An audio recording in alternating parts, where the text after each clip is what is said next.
Դա դիտարկում, եթե պարզվեց այդ քննության ընթացքում, որ նա բռնությամբ իշխանությունը զավթելու կամ պետության դեմ որևէ գործողություն իրականացնելու մտադրություն չի ունեցել, նրան ազատ կարձակեն, այսինքն եթե նա փորձի բացատրել, թե ինչ նկատի ուներ, որովհետև սա դիտարկվում է եւ քաղաքական գործիչների եւ ընդդիմության կողմից որպես քաղաքական հաշվեհարդար։ Տեսեք, նախ սկսենք նրանից, որ պետության մեջ այլ պետություն գոյություն ունենալ չի կարող։ Սա ամենավատ, ամենավտանգավոր երևույթն է, որ կարա գոյություն ունենա ընդհանրապես որևիցե երկրի համար։ Սա տապալված պետության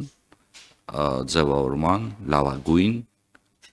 եղանակ, վատթարագույն կամ լավագույն կամ վատթարագույն եղանակներից մեկն է։ Երբ դու ունես պետություն, բայց պետությանը զուգահեռ ներսում ձևավորում է պետությանը նմանակող մեկ այլ կառույց։ Եվ այս տեսանկյունից իհարկե չի կարող լինել որևիցե իշխանություն Հայաստանի Հանրապետությունում, որը չի հանդիսանում Հայաստանի Հանրապետության իշխանությունը, որը նախատեսված է սահմանադրությամբ։ Այդ տեսանկյունից եւ մեր քաղաքական գործիչները եւ մեր քաղաքացիները եւ այն անձինք, ովքեր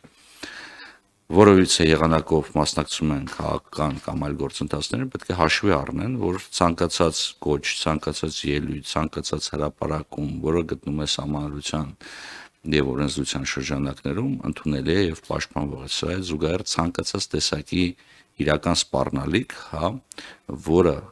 կարող է դրսևորվել այնպիսի եղանակներով, որը կարող հանգեցնի սահմանադրության մեջ նախատեսված ընթացակարգերի խարխլմանը, չի կարող անտեսվել։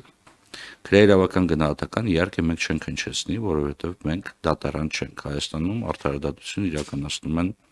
դատավորները Հայաստանի Հանրապետության սահմանադրության համաձայն։ Դուք ձեր կողմից արտահայտություններ նշեցիք, այս կարգի արդարադատություն, այն կարգի արդարադատություն, ես բազում անգամներ ասել եմ եւ կրկնում ենք, որ յուրաքանչյուր պաշտոնատար անձ պարտավոր է առաջնորդվել օրենքով, սեփական համոզմամբ, իսկ դատավորը նաև գտնում է երդման տակ եւ պետք է ոչ միայն դատավորը, այլ նաև արդարադատություն իրականացնող եւ արդարադատության իրականացման օժանդակող բոլոր կառույցները գտնվում են երդման եւ համապատասխան պարտավորությունների ներքո եւ նրանք պետք է կատարեն այս պարտավորությունները։ Ես չեմ ուզում քրեիրավական որոշակի գնահատականներ տալ, որտեղ այդ գնահատականները մերը չեն եւ չեմ ուզում որ սա դիտարկվի որպես որևիցե եղանակով միջամտություն արդարադատության իրականացմանը, բայց առնվազն մոտավորապես պատկերացրեք, որ պետական իշխանությունը գալիս է որպեսզի օրենքով նախատեսված գործընթաց ծավալի եւ բախվում է մի այս բaragայում ես խմբակի եզրույթ օգտագործում խմբակի հետ, որը ասում է պետական որոշումը չի կատարվել։ Սա այդ failed state-ի կամ տապալված պետության ձևավորման ամենավտանգավոր բաներից մեկը կարող է պետության գործողությունները երբեք որևիցե կողմից չպետք է վիճարկվի։ Իհարկե, եթե պետությունը գործում է սահմանադրության եւ օրենքների շրջանակներում, բայց համենայն դեպս երկար խոսեցի մի քիչ, համենայն դեպս տեսեք